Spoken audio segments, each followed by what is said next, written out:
Hello everyone and welcome back to the Genshin Impact Preludes series. As I've said before, this is a series all about the backstories of the playable characters in Genshin Impact. I will only be going into the stories on the character pages, so there may be potential story spoilers for some characters. This also means I won't be going into the manga or story unless their events are mentioned in the character stories. Also, if you like this video, consider subscribing. It helps me out a lot and I'd really appreciate it. Anyways, today's video is all about Hu Tao, so sit back and relax as I read you her stories.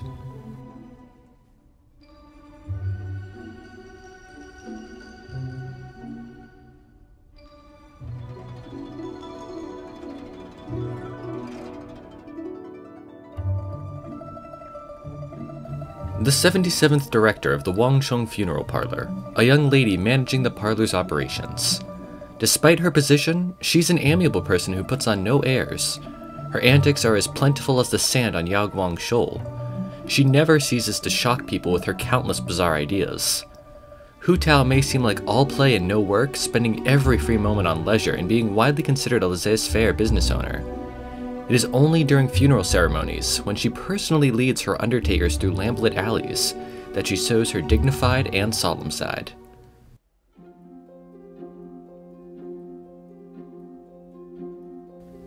Funeral ceremonies allow mortals to leave this world with dignity, and Liyue's Wangsheng Funeral Parlor is said to be painting the last strokes on the scrolls of people's lives in the most respectful way. Traditional funerals include multiple steps, such as holding a wake, burial, putting up a memorial plaque, all of which are subject to strict rules. Regardless of their social standing and level of wealth, all who depart deserve a ceremony that would do them honor. This is the Wangsheng Funeral Parlor's client service philosophy. One would think that such a reputable organization ought to be led only by an individual of utmost learning and sagacity. Yet the heavy mantle of the 77th director has fallen on the shoulders of a young lady like Hu Tao. She has got quite a reputation in Liyue. Whenever someone mentions Hu Tao, their neighbors find it extremely hard to navigate the conversation. Although she is widely praised for her wit and shrewdness, her eccentric notions are not as welcome, as she often lets her imagination run wild. As a 3-year-old, she would often read through volumes of classic text while doing handstands. At 6, she would cut classes and fall asleep in coffins. When she was 8, she started living in the parlor and learning the etiquette of funeral ceremonies. One would never use the word measured to describe her behavior. During her teenage years, Hu Tao was tasked with conducting a funeral ceremony for the first time. The parlor's undertakers and consultants were anticipating her debut with their stomachs in knots, as if they were suspended over the peaks of Jueyun Karst.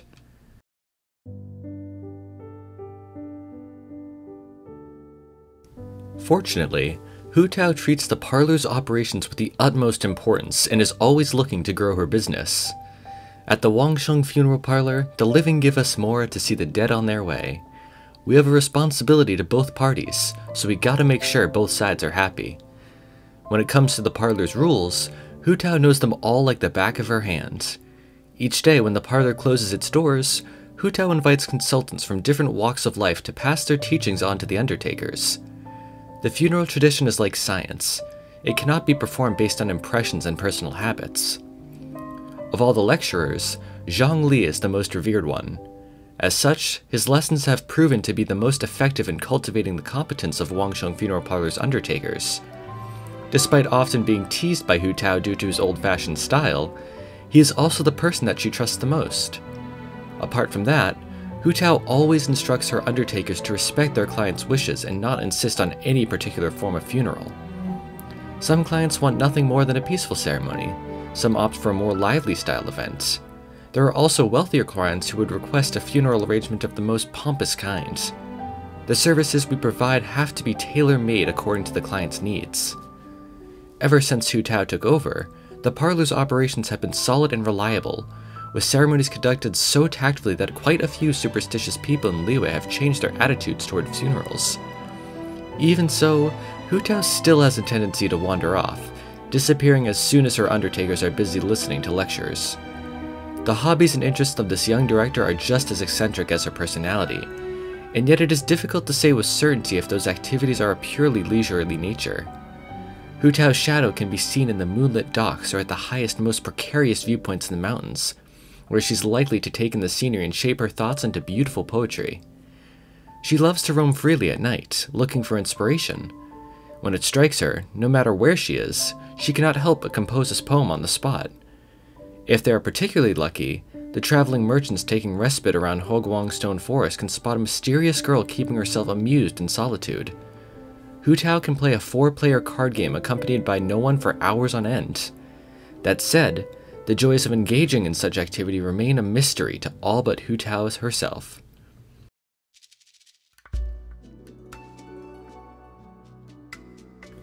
The Ministry of Civil Affairs is guarded by 2 lifelike stone lions, a symbol of power and authority. However, Hu Tao, who happened to be passing by the ministry building one day, saw them in a different light. At first, she examined the lions with a thoughtful look, but soon enough, her pensive face gave way to a wide smile as she slapped him on the forepaws. From that moment on, Hu Tao often visited and petted the stone statues. Not only would she talk to them, but also gave them pet names, Whiskers for the one on the left and Mittens for the one on the right. On occasion, she would even bring a bucket of water and a big brush to bathe them, each move so careful and deliberate that one might think they were her actual pets. As it happened, another feline, a living and breathing calico cat, could be found enjoying the local delicacies in front of Xinhui Kiosk, not too far from the ministry building. One day, some city folk came to play with the restaurant's favorite, providing an interesting foil for Hu Tao's peculiarities. Met with befuddled gazes of the bystanders, Hu Tao showed unwavering confidence. Sure, your kitty's cute, but the same can be said about my Whiskers and Mittens. Their fur might be harder, but they're still just as fluffy. Any animal that brings people joy may become a pet. And when it comes to majestic looks, your little furball simply can't measure up to my lions. Suffice to say that this explanation was met with even greater consternation from the onlookers. Yet the group of people shocked them most and most often by Hu Tao's antics were the ministry guards. Soft footsteps could often be heard in front of the building at around midnight. Initially, the guards suspected that it had been a thief preparing to rob officials. To their unceasing surprise, it would turn out to just be a young lady playing with the stone lions. The guards were faced with an even bigger conundrum when, once everyone had reluctantly got used to her presence, Hu Tao discontinued her visits. That meant that the responsibility for cleaning the statues fell on the guards' shoulders once again. Subsequently, they decided to keep guard by the lions for many days, anticipating Hu Tao's return. Once they finally had the opportunity to ask her why she would not visit anymore, they received the most absurd of answers. Whiskers and Mittens are adults now and can take care of themselves. Excuse me, I'm running late for my heart-to-heart with the Statue of the Seven regarding the meaning of life.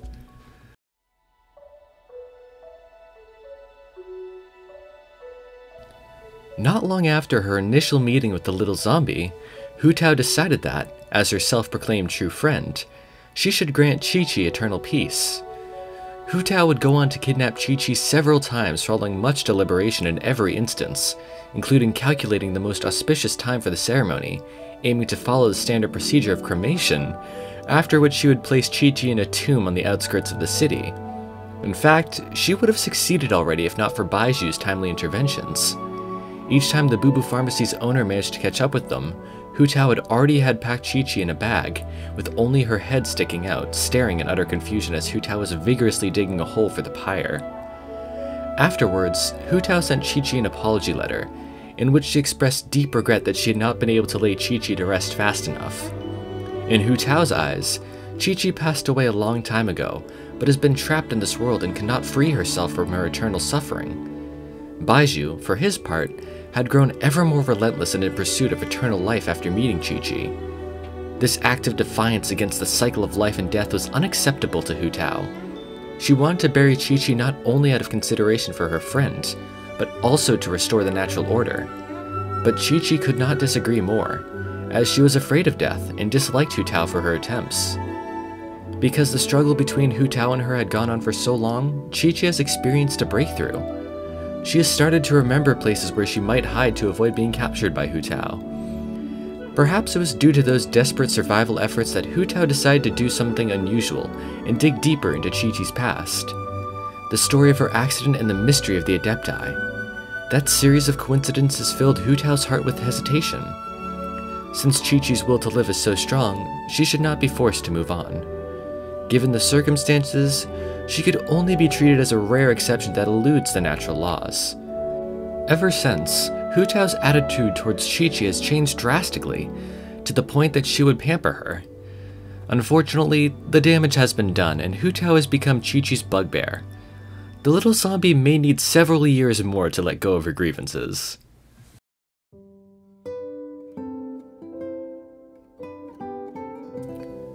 Hu Tao is not in fact best known for her role as director, but for her other great accomplishment, the creation of poetry.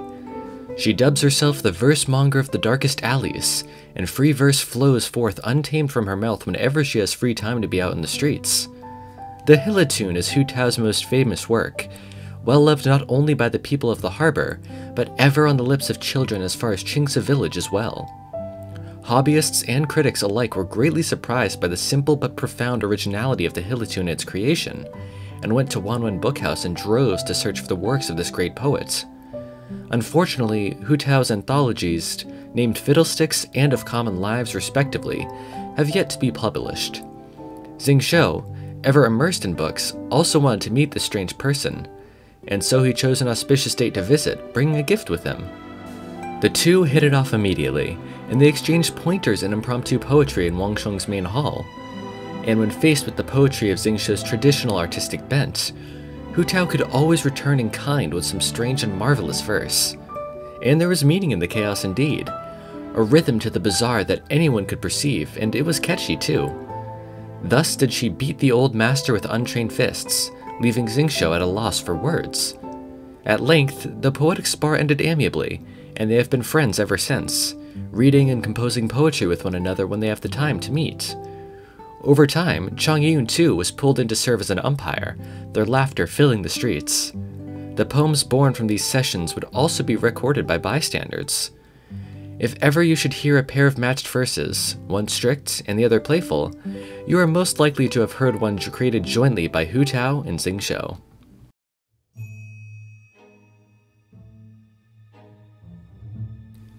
This hat is somewhat on the hard side, and the insignia of the Wangsheng Funeral Parlor adorns the front.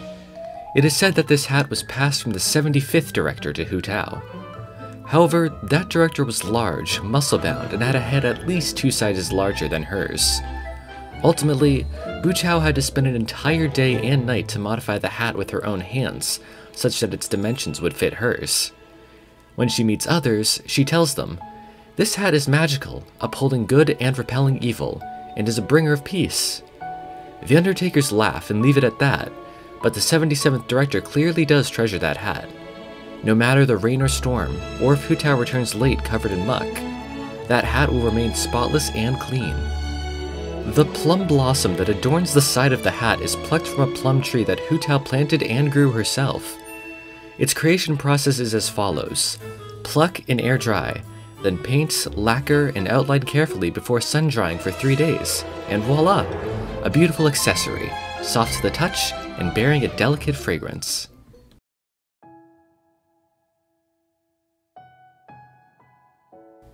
This tale should begin with the funeral of Hu Tao's grandfather. 10 days before the funeral itself, old Hu passed away following a bout of illness. For its 75th director, Wangsheng Funeral Parlor held a grand funeral, in accordance with the last wishes of the old man himself, to be conducted by Hu Tao. Only 13 at the time, Hu Tao, who would later go on to become the director in turn, made all the arrangements herself to the highest standard, greatly impressing the undertakers. After the funeral, the 13-year-old Hu Tao grabbed her traveler's bag and crept out alone in the dead of night. In her bag were only a few rations, some water, and a means to create some light. She was headed to a mysterious and seldom-seen frontier. Heading straight from Wuwang Hill, one may arrive at the border. It is the line that separates life and death, the secrets of which have been managed by Wangsheng Funeral Parlor for generations. According to legend, it is a place where the souls of past relatives and the spirits of those with unfulfilled aspirations linger. For Hu Tao, this journey was a chance to see her grandfather once more before he departed forever. For 2 days she journeyed unceasingly before finally arriving at her destination, yet was unable to locate her grandfather upon arrival. Between the innumerable spirits she walked, but not one of them resembled the old man. She stayed there the whole day before falling asleep in exhaustion, awaking to a night sky and heavy dew. Around her were gathered a few lone spirits, clapping and laughing. Silly girl, why would old Hu be here of all places? What were you thinking looking for your relatives here? Not one to be swayed so easily, Hu Tao continued to wait, day after day. Her rations gradually disappeared and her water supplies drained away, but her grandfather did not appear. In the end, it was a little old woman who came to her. She laid eyes on the exhausted Hu Tao and smiled as she spoke. Look at your stubbornness, you're exactly like old Hu. It's a shame, but none of the Wangsheng Funeral Parlor directors would ever linger here. You come from a family of plain speakers, so let me return the favor. Go back to where you came from. The old woman bid farewell to Hu Tao, before passing over the border and into the distance. Hu Tao watched as the figure of the mysterious woman grew smaller and disappeared, as a sense of doubt tingled with relief manifested itself. At last she came to the conclusion. Her grandfather's absence was due to him having passed over the border as soon as he'd arrived, to the place where he was bound. He had been open and honest in life, leaving behind no regrets. So was it right for his departure to be framed in regretful terms? With a smile, she set forth on the return journey. The faraway moon had been casting a thin light on the way over, but had now been replaced by the bright light of dawn. As she walked, Hu Tao thought of a saying that her grandfather had often quoted. Live in life, die in death. Follow your heart, do what you can. It was noon when Hu Tao arrived home. She climbed over the wall into the rear courtyard, went straight to her room, and unpacked her travel bag. With her food and water long gone, and the rest of her belongings unpacked, the bag she had taken for empty instead contained a colorful vision. Just when had it arrived? As one of the few living that had dared to visit the border, perhaps Hu Tao's action had moved some unknown god. Perhaps this then constituted a heavenly gift, the ultimate recognition of her strength. And those are all of Hu Tao's stories. She doesn't appear in the Liyue Archon quests, but she does have her own story quest and has appeared in a few events in Liyue, including the Lantern Raid. Anyways, thank you so much for watching. I really hope you enjoyed this video. Have a wonderful day, and I'll see you all in the next video.